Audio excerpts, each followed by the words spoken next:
Good morning, everyone, and thank you so much for joining us today. We hope that you and your loved ones are well and taken care. Welcome to our second live online version of the Admitted Students Day presentation. We had great questions coming from both incoming students and parents and family members during our first online presentation last week, and we look forward to answering more today. My name is Mariam Azam. I'm the Assistant Director of Marketing for Carolina Housing. Today, joining me as your presenter is Rick Bradley, the Director of Admin Services at Carolina Housing. Also with us today is Lee Hyde, the Director of ResNet, and we want to thank him for setting up our meeting today and helping us navigate all the technicalities of this live presentation. Today's presentation will be about 20 minutes long. As a reminder, all microphones have been muted to allow for only the presenter to speak. Again, we kindly ask you to hold all of your questions until the end of the presentation, at which time you'll be directed to send us your questions via the chat function. While our aim is to answer all of your questions, our time may not allow for that, and we hope to answer questions up until about 12 o'clock today. If you need further clarifications or have additional questions, feel free to reach out to us via the phone or email that I shared on the chat box with you, and we'll make sure to get those answers to you. Finally, we encourage you and your student to follow us on our social media platforms to stay up to date on the most current information we share. And it's also another great place for you to get in touch with us via the direct message function. And yet another great resource to stay informed with all things Carolina Housing is to sign up to receive our monthly parent and family newsletter. All this information can be found on our website's homepage. So thank you again for joining us. And now I will hand it over to Rick to get started. Good morning, everyone. Thank you again for joining us, especially during what is an unusual and challenging time for all of us. So we really do appreciate you taking the time. Hopefully, after today's session, you'll feel like you get another inside look at Carolina, and we appreciate you taking the time to learn more about UNC and specifically to learn about Carolina Housing today. Next slide, please. So this is what we're going to talk about, but I did want to mention that this really is intended to be a broad overview about Carolina Housing. It's not really intended to replace our normal orientation presentation that we'll do over the course of the summer, or to specifically address a lot of the move-in specific questions and details that folks might have. We're still 4 months away from welcoming all the students to Carolina, so some additional information will be coming about the move-in specifics. But we will kind of anticipate, I think, some of the frequently asked questions that we do get throughout the presentation, and we'll have about 30-35 minutes at the end of this to answer as many of those questions as we can. The last thing I'd like to say is that really the purpose of Carolina Housing or any housing department on a college campus is to really try and create that feeling, that sense of being home when you're away from home and at a university setting. And we work very hard to try to create that feeling for all of our students to make sure that you feel connected, that you're making friends, and that you're acclimating to the university well. So that's what we mean by creating that feeling of home for you. Next slide. So I want to start and just be probably the next person in line and of many to congratulate you. If you're a student, you should feel very proud of your own accomplishments at being admitted to UNC. If you're a parent, you should feel very proud of your student for the accomplishments that have led them to being accepted at UNC, which I'm sure everyone is aware is a top 5 public university, a top 30 worldwide university. And one of the things that I like to mention is I've become an avid news watcher and throughout the pandemic. And one of the things that I'm proud about is that you'll frequently hear folks talk about our leading research scholars around the coronavirus, and that in fact UNC is considered one of the leading research universities around the virus and coming up with solutions to the virus itself. So we're very proud of what our researchers have been doing. And finally, I've worked in Carolina housing over a long period of time, and I just want to confirm to everyone that I continue to work at the university because it is a very special place. I'm sure that your students and any alums that we might have on the presentation would echo that, but Carolina is a really great place to be a student at, and I'm sure that you will enjoy your time with us. Next slide. So we do a lot of surveying of our students to ask them what it is that they like the most about living on campus. So this is just one quote, but I'm going to highlight a couple of other things that we hear very frequently from students as well. And one, and I think this is one of the most important things, is that we frequently hear that students have made lifelong friendships and friends for life by being a residential student and by getting involved in activities and organizations on campus.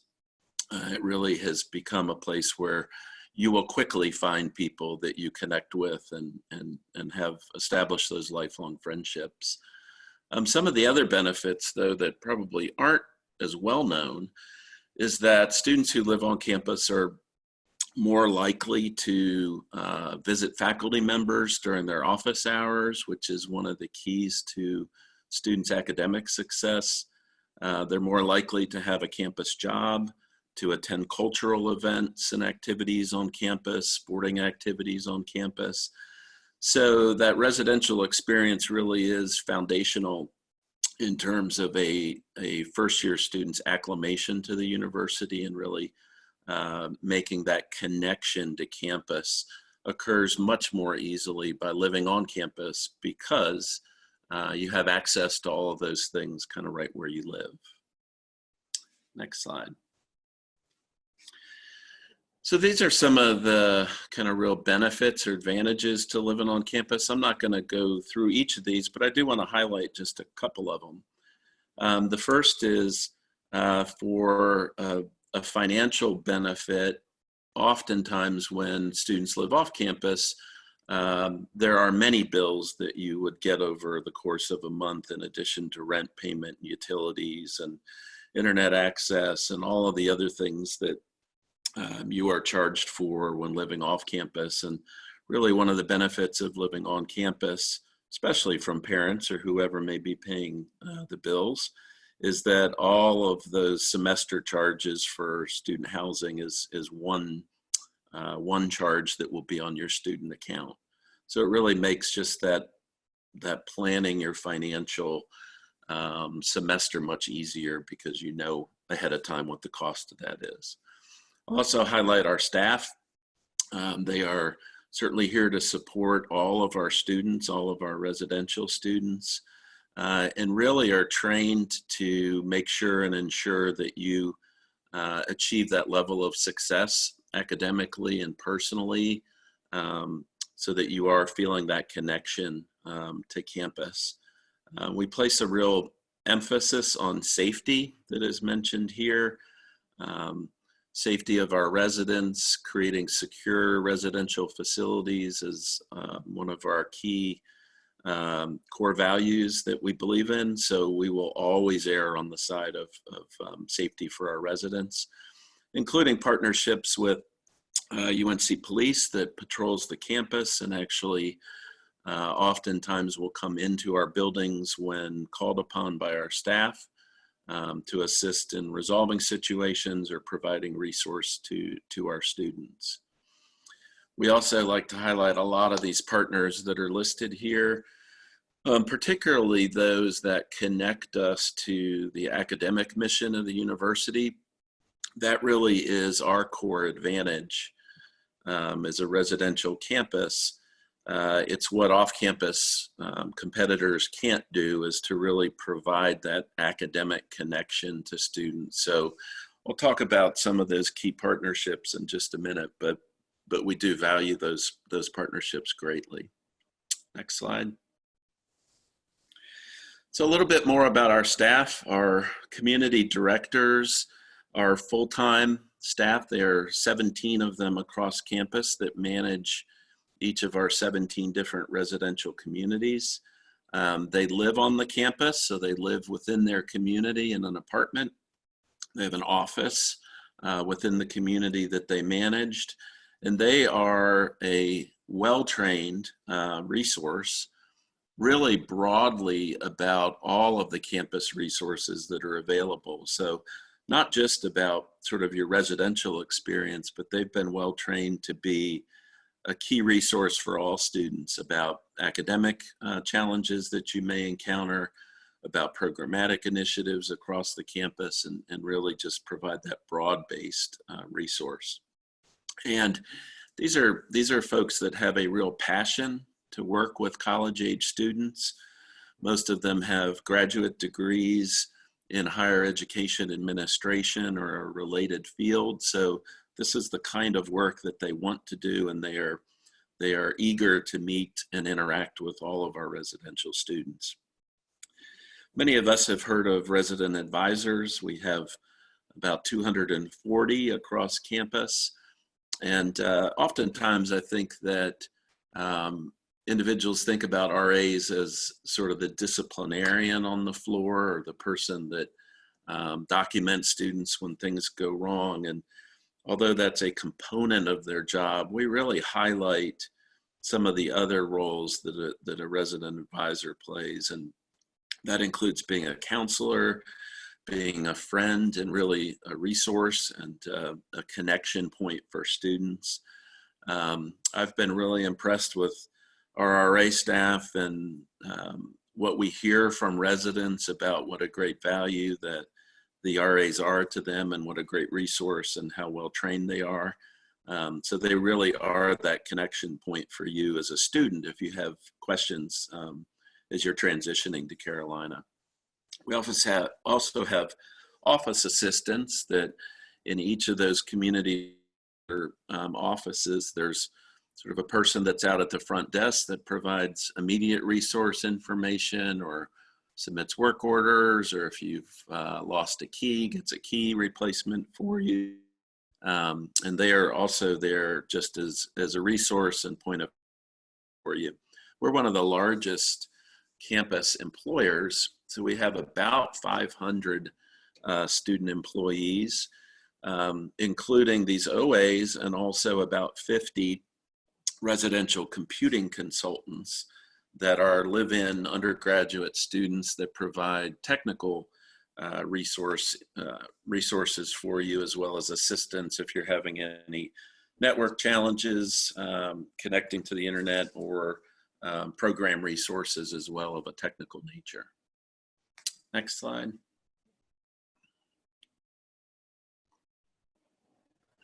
So I want to talk a little bit about our first year experience program.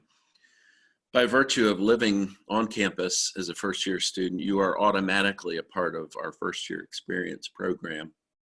This is a program where based on, for on-campus students, any of the 10 buildings that house first year students, I'll highlight those buildings in just a few minutes, but any of those 10 buildings, as well as Granville Towers, we provide with our partners a program delivery mechanism right where students live. So all of our FYE programs are open to all first year students. They are mostly within the residential building themselves is where these programs occur. So whether you live on the northern part of campus or the southern campus, you're invited to any of those programs that are occurring throughout the year. This FYE program really is a program that allows you to have greater connections with your peers.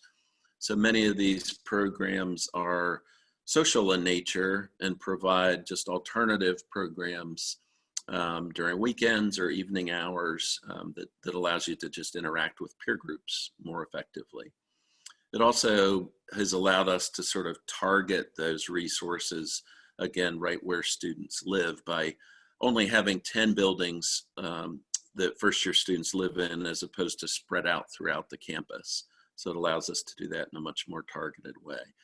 And I like to explain the FYE program as being really a program that is geared towards getting you acclimated to the university and to all that Carolina has to offer. Next slide. So these are some of the programs that we've highlighted here. First Year Fridays are programs, particularly in the early part of the year, that are, again, social in nature, but provide alternative activities to alcohol-related parties or other things that might occur off campus, that we want to provide this kind of alternative programming for students, again, right where they live, focused on first-year students. We also provide over the Halloween evening, another alternative program right on Stadium Drive. A bunch of food trucks pull in and provide a really great atmosphere for students to socialize together. This program really has a first year focus to it as well. Many of our first year students attend that program. Safetoberfest, that's pictured here with our police officers and others, again, that emphasis on safety. This is one of our key signature programs to bring all of the safety related resources in a fun, social, kind of carnival type atmosphere right where students live. And then that last one is probably a little unusual for a college housing department to sponsor, but we provide one of the first study abroad experiences for students. About a dozen first year students are selected who have had limited travel experience outside the US, and we take them over spring break to Trinidad. So an interesting housing connection point for study abroad experience. Next slide. So I want to highlight some of our kind of unique spaces that we have in our residential facilities. The first on the left is a makerspace. This opened about 3 years ago. We're one of 4 makerspaces. Ours is the largest 3D printer bank. So there are 24 3D printers in this facility, as well as an embroidery machine, a laser cutter, and some other tools that allow students to be creative. Oftentimes there's connections to classes that have a making component to it, and faculty members will bring students into this space as well to work on projects. But it's free to students. All you need is your one card to get in and some training on how some of the tools work. But once you've had that training, the space is yours to use as you see fit. One of the things that we're really proud of is, with the healthcare crisis that we have going on, our maker spaces have been used to create face shields for our hospital folks on campus. And in the first couple days, we made 2,000 face shields. So that's just a neat connection point for this program and the current issue that's going on. So like I said, it's also open to all students. All of our spaces allow any residential student, faculty, staff member to have access to the space, and again, free of cost. The space on the right is an art studio that's in Morrison Residence Hall. And knowing that some of our students want a creative outlet, we have an art studio right in that space with a bunch of paint supplies and other things that allow students to be creative in that space. Both of these programs also have one in the space in Morrison has an artist in residence, and the Carmichael space has an entrepreneur in residence who actually are in the spaces working with students kind of on projects as well. So neat programs. Next slide. We are really excited to be able to open this fall. We were to open this spring, but with all the things happening, we've delayed the opening of the Carolina Gaming Arena that's in Craig Residence Hall. will open in August. Very excited about that. This is a state-of-the-art facility, really first of its kind to this level. We have 39 Lenovo T730 gaming desktops in the space. So if you are a gaming enthusiast, you will love the space. Opening this fall. Also, we're one of the primary sponsors of the Carolina Cupboard. We do have students on campus that have food insecurity issues and need assistance with that, and so we provide a cupboard that provides both canned and refrigerated items, as well as some business attire for students that might be participating in interviews but don't have the means to purchase some of their own clothing for interview time. So a really great resource to students. Next slide.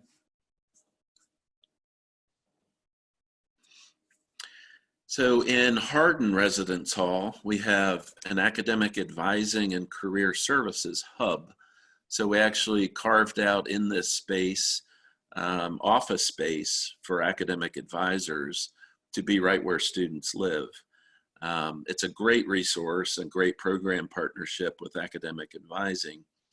And one of the key signature pieces of this program is that in order for us to give up that space, we ask these advisors to have extended hours into the evening so that for students who live on campus, they have after 5 p.m. access to some academic advising resources, as well as career advisors too.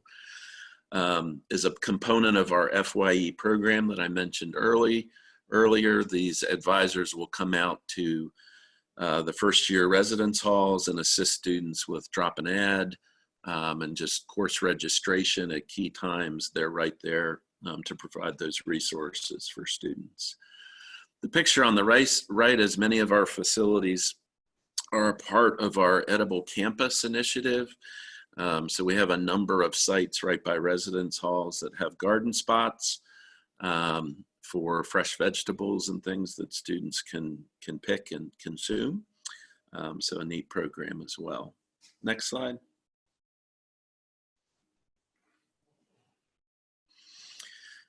So I promised you I would show some information about our first year residence halls. So these are the 10 first year residence halls that are on campus. The Granville Towers would also be considered a first year residence hall. That is not a part of Carolina Housing and is privately managed, but it does satisfy the first year residential experience.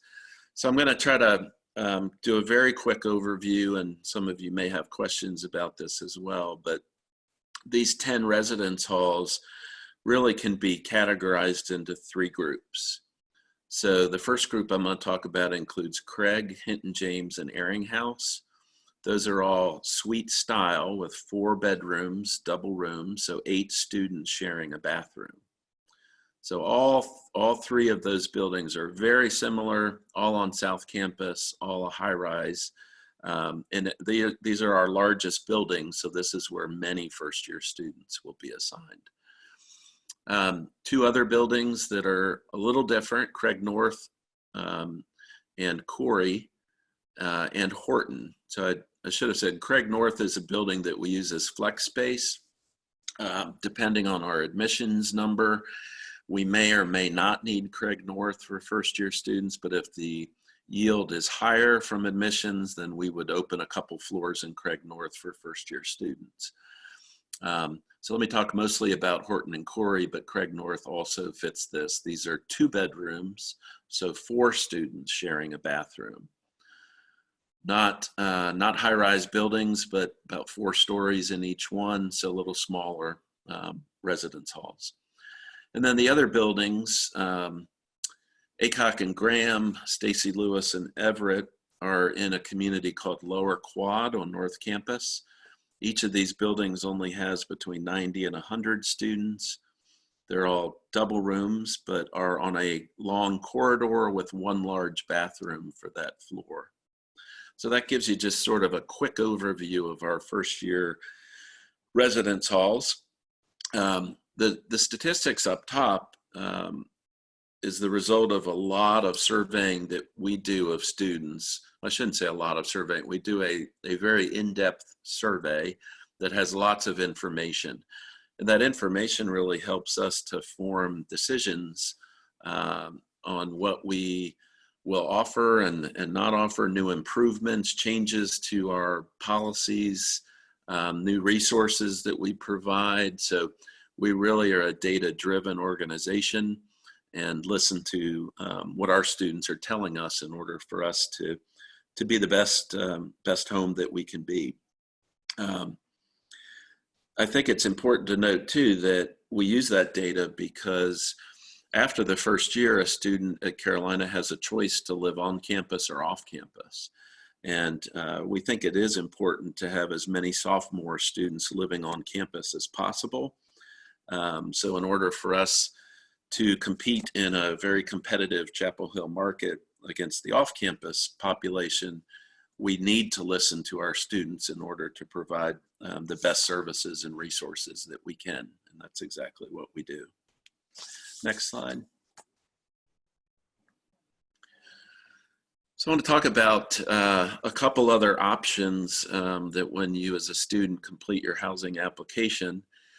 One is that you'll have the choice to indicate that you have an academic interest and would like to be assigned with other students of a similar academic interest. So these are the three programs that we currently assign large numbers of students in groups around business, health sciences or pre-med, and the arts. So if you are interested in any of those, it's an opt-in, not required, but it's an opt-in program that would then just assign you in a large group on a floor or suites side by side with other people that are interested in the same areas. What the advantage to this program is that way many of your peers will be taking some of the same classes, and it forms some natural study groups. And maybe if you're struggling in a class, you're probably going to know somebody on the floor who's in a class and might be a good resource to you to help you improve in that particular class. We also have 8 residential learning programs. These are an option again, that if you opt into these, they are 7 of the 8 are open to first year students. There's a Transfer United program that's the only one that is just for transfer students, but all of the other 7 residential learning programs are, again, where you'll be assigned with a peer group, and that peer group are students who have a similar interest area. So in the Carmichael Makerspace that we showed, there's a program called Blue that has 30 entrepreneurial-minded students that live in that hall. So that's one example of a residential learning program. And the theme of that entrepreneurial side of a student's interest is what the focus of that program delivers. So you would work closely with that entrepreneur in residence in that program. There's also a program around healthy lifestyles. If you're a first-generation college student, if you're interested in study abroad or just being a global citizen, programs around that, outdoor pursuits, a number of different programs by interest area. Next slide. So a couple of things we just want to sort of bring to your attention is that we have mailed this FYE brochure that has lots of great information that will help you again to transition to Carolina. This is what the cover of it looks like. So please keep your eye open for that in the mail if you've not already received it. We'll also be sending a more specific move-in guide as we get closer to move in over the course of summer associated with orientation. Next slide. Okay, so that's going to wrap us up. I just want to point out we are very active on social media pages. So if you would like to follow us in any of these social media outlets, please sign up to do that. we're going to take some questions that you can put into the chat feature here. I do want to hit just one thing that we typically get asked is just to mark on your calendars. August 14th and 15th are the dates for move-in this year. We split our first-year students up into 2 groups. So it'll be a Friday or a Saturday move that's based on your room number being an odd or even room number. That's how we do move-in. And we will start taking some questions. Great. Thank you so much for that, Rick. Our first question. On the housing application for Hinton James and Ehringhaus, it shows double or single options. What is the difference if they are all 8-person suites? Yeah, so in Hinton James, the only option in Hinton James are double rooms. In Ehringhaus and Craig, on the top floor of each of those buildings, there are some single rooms. Those single rooms are typically reserved for students with medical accommodation needs. So really for our first year students, there are not a lot of single room options. Okay, thank you. The second question, does academic interest housing only work if you choose to go random for choosing roommates? Well, it certainly can work for that, but if you and a roommate of your own choosing are interested in the same academic area, then you certainly can sign up for that as well. So it doesn't have to be a random roommate, but you do have to have a roommate that is interested in the same program. Okay, thank you for that. What are the housing options for transfer students? So transfer students are eligible for any of our buildings that are not first-year halls. So any of the remainder, when a transfer student opens the application, they will see all of the other non-first year buildings as options and will allow you to rank those based on your preference. Okay, thank you. In Horton and Corey, are there hall bathrooms? I think they mean hall style, like corridor style bathrooms. Yeah, so Horton and Corey are a bathroom that joins the 2 bedrooms in the back. So it is a private bathroom just for the 4 students that live in that particular community. So that sounds great because that ratio's better than in some of the others, but because our housekeeping would have to go through a student bedroom to get to that bathroom, that bathroom would have to be cleaned by the students who live in those. So Corey, Horton, and then Craig North, if we end up using it, are all student responsibility for cleaning bathrooms. Yeah, actually there was a few questions about the bathroom cleaning in the hall, so I think that's a question. Yeah, and so all of the rest of the buildings on that list of 10, our housekeeping staff would clean because they don't have to go through a student bedroom. Okay, great. Can you go back and edit your housing application if you've already signed the contract? Yes, you can. There is a feature on the application that allows you to make changes.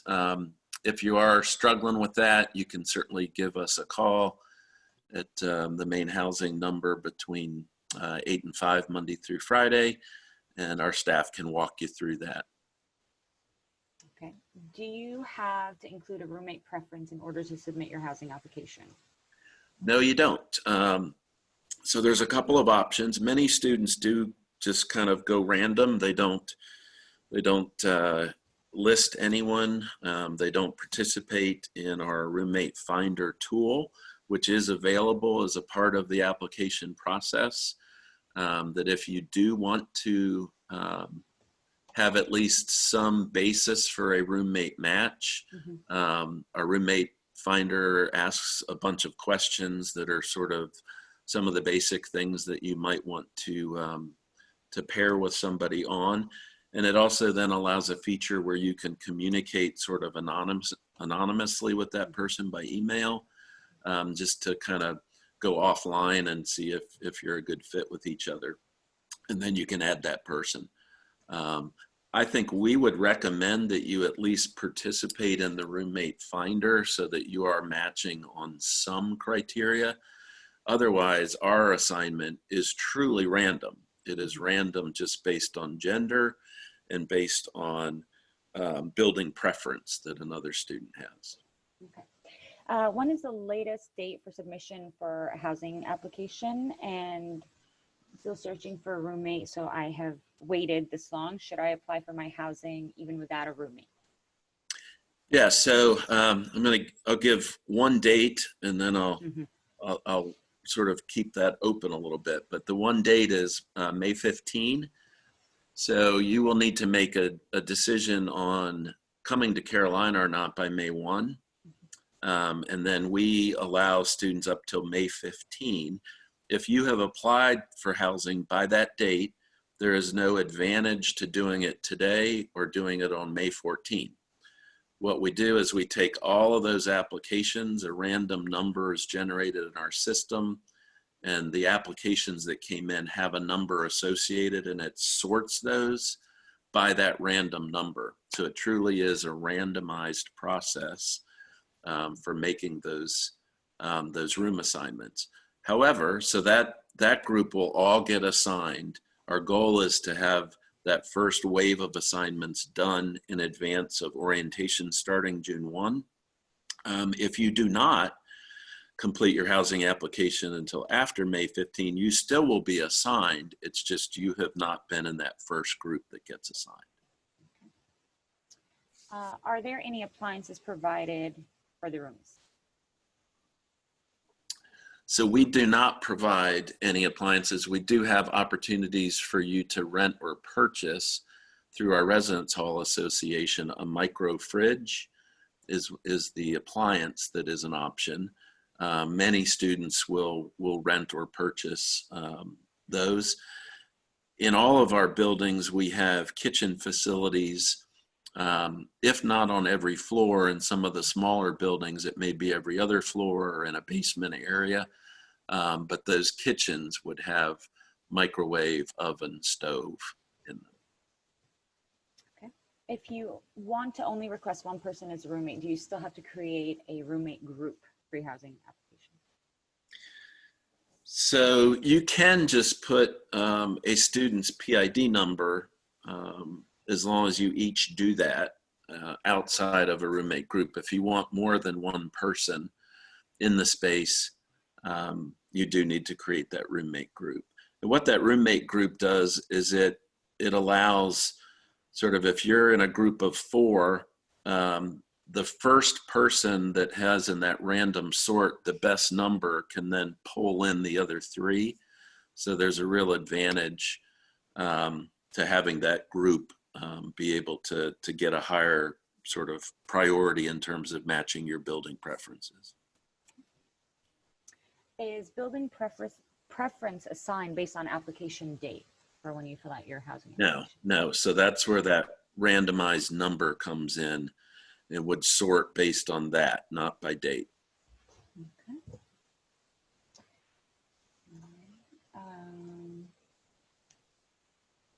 Are preferences submitted in the housing application considered when assigning a roommate? So building preferences is really how our system works. So let's say in that random sort, you're the first person that's going to be assigned. Obviously, there will be space in your first building preference, so you would be assigned to that space. If your number is one of the lower numbers, our system would first look at your first preference. If there's no space that matches your gender, then it goes to the next building preference. So connecting it then back to a roommate, if you don't select a roommate and another person would be assigned to you, it would be based on their either preference for that building, or if again they were later in the process, it might be based on that's one of the few spaces remaining for them to be assigned at that time. For the kitchens in the halls, do we need to bring our own pots and pans, or is there some way for us to use them from carrying housing? Yeah, so some students do choose to bring their own, but one of the roles in that community office that I mentioned, where office assistants are, is that our Residence Hall Association, which is sort of the student government of housing, if you will, they have purchased a lot of what we refer to as enhancement items, and pots and pans are some of those items that you can check out at the community office. I'm sorry, if you have a roommate but don't have all the suite mates picked out yet, do you get randomly paired with suite mates, or do you have to apply with all the room suite mates picked out? Yeah, so if you don't indicate additional suite mates, then those suite mates would be randomly assigned. Okay. If you submit a roommate request, are you sure to be guaranteed assignment with that person? I'll say in 99% of the time, yes. If you don't, it would be worth a call or an email to us. Mm-hmm. What sometimes might happen is, say your roommate had an indication that they were interested in one of the academic interest areas and you weren't. That might be a reason that you got split. If your roommate is in the honors program and honors students are assigned to Horton and you're not in the honors program, that might be a reason. Okay. So there's generally a reason why, if your roommate didn't apply until after May 15, for example, that would be another reason. But in almost all cases, if everybody does what they need to apply, then yes, you would be assigned with your roommate. Okay. When you give a building preference in the housing application, can you move on from the roommate finder portion to give building preference and then come back to the roommate finder section? Yes. Yes. So that's sort of in the edit feature again. So you can always go back, as long as it's before May 15, to the application to, change your building preferences, to add a roommate preference or suite mates, as long as you do so before May 15. Okay. Is there financial assistance available? I'm assuming the question is for housing. Yeah. So a student who's eligible for financial aid, and there are certainly variations of that, but a typical aid package covers the cost of a double room in our facilities. So, and all of the first year students, I think I saw one of the questions pop up about the cost or which is the cheapest. Mm-hmm, mm-hmm. All of our double rooms in all of the buildings that are first year halls are the same price. So the only differentiator for first year students is if you're one of those people that has a single room. Are there elevators in Corey and Horton? Yes, there are elevators in both. The only buildings that do not have elevators are 3 of the buildings in Lower Quad.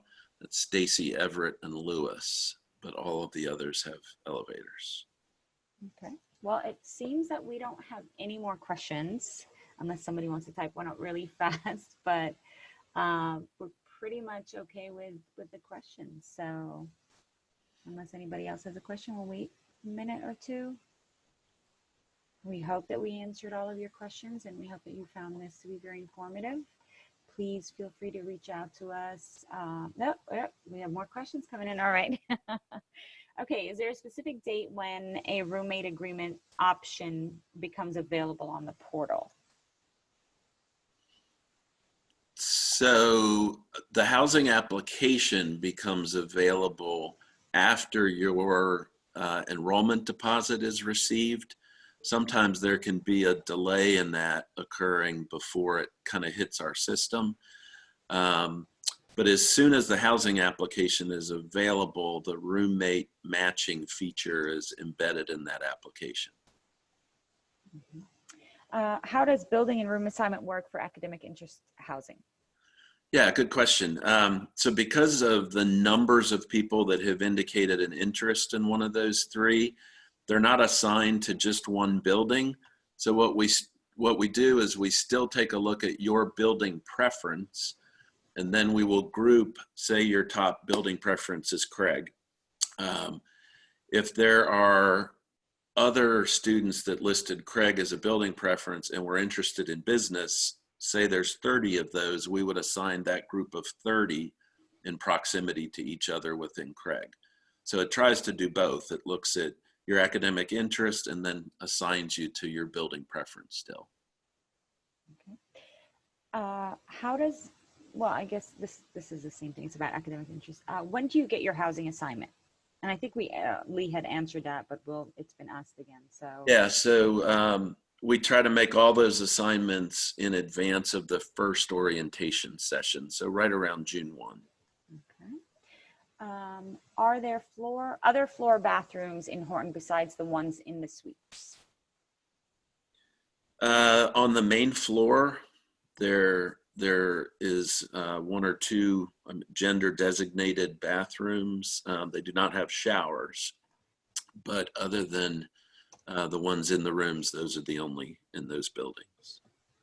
Okay, and just very quickly, where's the housing application located? So you can connect to it from the front page of our website or My Housing. Okay. If I want to stay in the same building or same room from my freshman year to my sophomore year as well, how do I apply for that?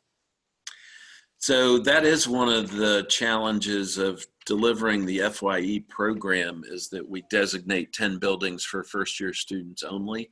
So beyond your first year, you would move to upper class halls, not remain in a first year building. So you do not have the ability to stay in a first year hall past your freshman year. How do laundry facilities compare in different buildings? Good question. So in each of the buildings that are the 8-person and the 4-person suites, there is a laundry facility in each of those halls. In Lower Quad, so Aycock Graham, Stacy Everett Lewis, because the buildings are much smaller, there is one laundry facility in one of those buildings. That's the building that's kind of in the middle of that community. Mm-hmm. Okay. When do you hear back about residential learning programs? Will it be the same time that you receive your housing assignment?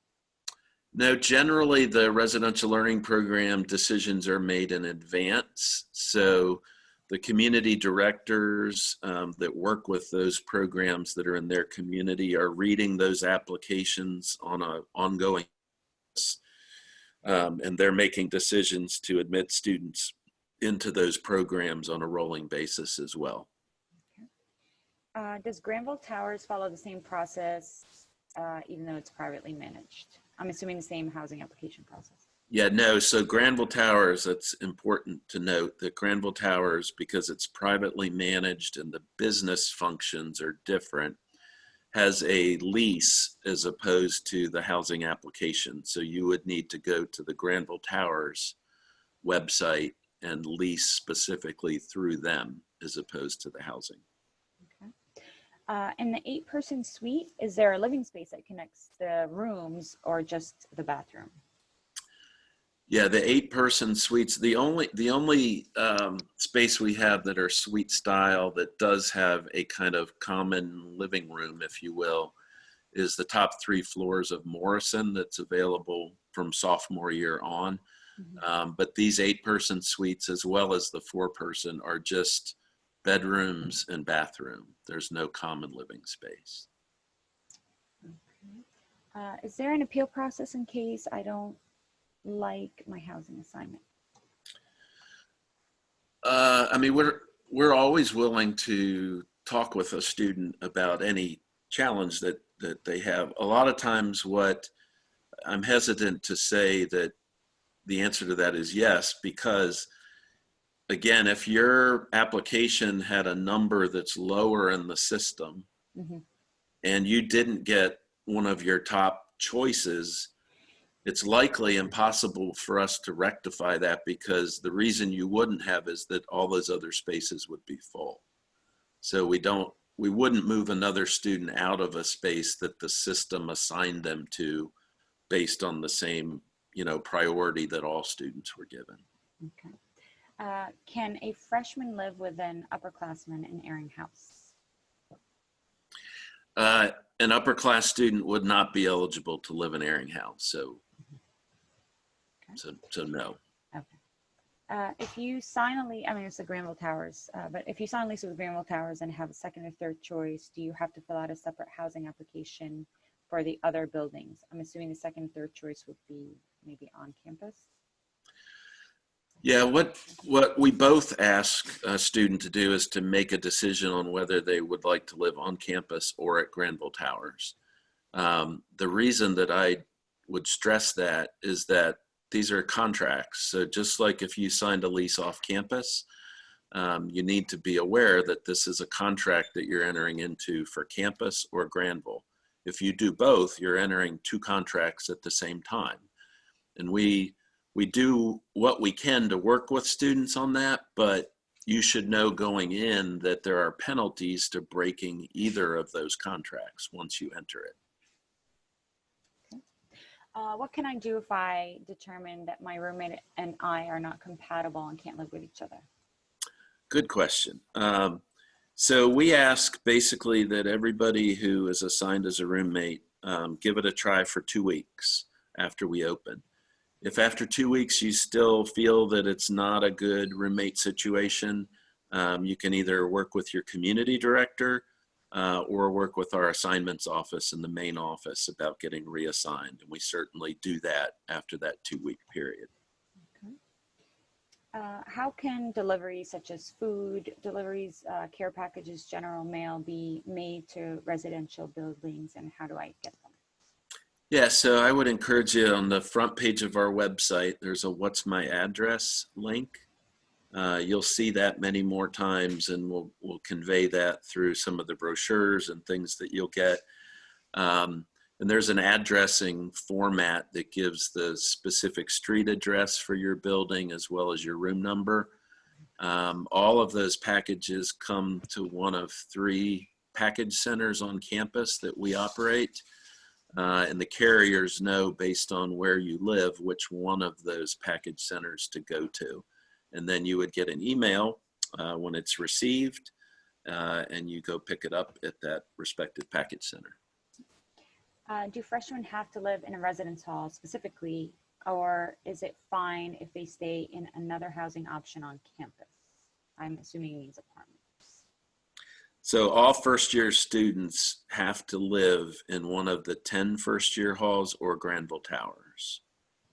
It would be very rare that we would grant any exception to that. And that's, again, it goes back to the research that we've done and the research that many universities show that a student's chance of success is greatest when they live amongst a peer group and when they live on campus their first year. So we've seen that too, and that's why we believe in the first year live on requirement. Okay, and as another one specifically about food deliveries to your buildings. Yeah, well, the other thing I would mention is we do have limited refrigerator capacity. So if you do have, particularly medications is what we try to prioritize, but if you're ordering food that needs to be refrigerated, that can be a challenge to us. So as much as possible, trying to limit that. Okay. On the housing application, it asks for preferences, I think in the roommate finder section, such as what time do you wake up, go to bed, do you like a quiet or loud environment? Are these considered roommate assignments? Well, so those are the questions that allow our system to match you with people. So what you'll get after you go through that and answer those is a % match with other people that are in the system. And then it allows you to start an offline communication with those people to see whether you're compatible beyond just what those questions tend to do. Okay. And once you pick somebody, then that's the time when you enter their information on your application as a roommate. Okay. Can you bring your own mini fridge, or do you have to rent one? No, you can certainly bring your own. The reason that we encourage students to consider the Residence Hall Association products is because a portion of the money comes back to that association, and they are the primary social programmers in our residence halls. So you buy in a micro fridge or a carpet or linen packages, a percentage of that money goes to them that allows them to do pizza parties and other events for residents. So On the housing application, it asks if you want to live with an international student. If you say yes, does that mean you'll be assigned an international student as a roommate? yes, so yeah, we do have a program that tries to match for both international students that specifically would like to live with a U.S. Student, or the other way around, that if you're a citizen and you want to live with somebody who's an international student, and it would match you with them. Okay. Is it possible to look for roommates who prefer the same building? Our tool doesn't allow you to do that because the roommate finder doesn't connect to building preference in that way. So using a Facebook group or some other mechanism is probably the better way to do that. I really would downplay. I've been here for 25 years, and I've heard very few people say that the building they lived in the first year was of great significance to them. It's really about like the people that you're going to meet in whichever one of those respective buildings you live in. So I wouldn't pay a whole lot of attention to matching just on building preference. Okay. You mentioned starting an offline communication with a potential roommate. Is there any way to do that other than the messaging system through the portal? I mean, I suppose you could just ask the person for an email address, but it's intentionally anonymous at that time, because you may find that in that offline communication where you're emailing each other, you still don't know who the person is or what their email, it's all masked. So it just provides a level of anonymity that I think students are more interested in at that point. As soon as you divulge that, hey, I think we're a match, and you both agree, then share away. But up until that point, it is intentionally anonymous. Okay. If I say yes to being interested to living with a roommate that's an international student, but then I request a roommate that is not an international student, will that affect my placement? Well, if you know that before May 15, then you should go in and alter your application. If not, and you notify us, we'll do what we can to try to make a change. But again, because our first year spaces are tight enough and we're full, that it becomes a challenge to make a lot of moves, after May 15, because we've assigned most everybody and there's limited space available. Mm-hmm. How do you filter Honors Carolina students for housing?